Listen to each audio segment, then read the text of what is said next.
আসসালামু আলাইকুম রহমতুল্লাহি ওবরকাতুহু। আলহামদুলিল্লাহি শুকরু কুল্লু ওয়ালাকা শুকরু কুল্লু আলহামদুলিল্লাহ। আল্লাহ রহমতে আজকের রহমতের 10 দিন শেষ হয়ে গেল।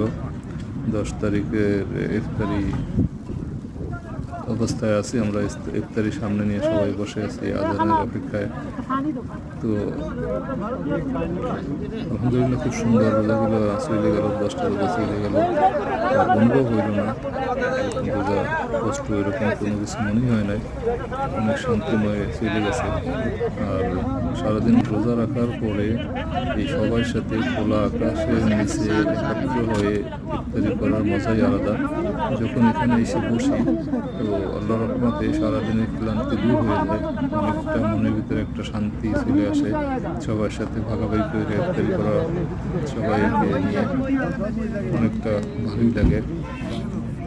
সবাই দোয়া করবেন, আমি সবার জন্য দোয়া করি। আল্লাহ সবাইকে সামনের রোজাগুলো রাখার তৌফিক দান করুক, আল্লাহ আমাদের কাছে নামাজ পড়ার তৌফিক দান করুক, আর দুনিয়াতে সকল মুসলমানের উপরে শান্তি বর্ষিত করুক।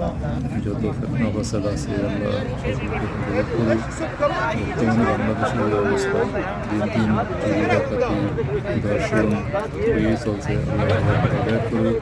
আর হেদায়েত যদি নাই থাকে এই ধর্ষণকারীরা আল্লাহ তাদেরকে সহি বিচার করবেন। এই রোজার মাসে তারা এরকম একটা ভাবে জড়িত থাকেন, আল্লাহ সবাইকে বিচার করবেন। আল্লাহ সবাইকে হেদায়েত দান করুক, যাতে করে আমরা ভালোভাবে রোজাগুলো পালন করতে পারি। সামনে আরও 20টা রোজা আছে, সকলকে রোজা রাখার তৌফিক দান করুক, সকলকে পাপ থেকে মুক্ত হওয়ার তৌফিক দান করুক, সকলকে নামাজি বানাই দিক, সকল যাতে শান্তিতে থাকতে পারি এই তৌফিক আল্লাহ দান করুক, সকলের উপর রহমত বর্ষিত করুক, সকলকে নাজাত করে দিক। আর খাস করে দোয়া করি যারা মুলতেগান আছেন সবাইকে আল্লাহ ইস্ত নসিব করুক। রোজার মাসের উসিলায় সকলের কবর আযাব থেকে আল্লাহ মাফ করছেন। রোজ কিয়ামত তমায় যাতে করে এইরকম থাকতে পারে সকলকে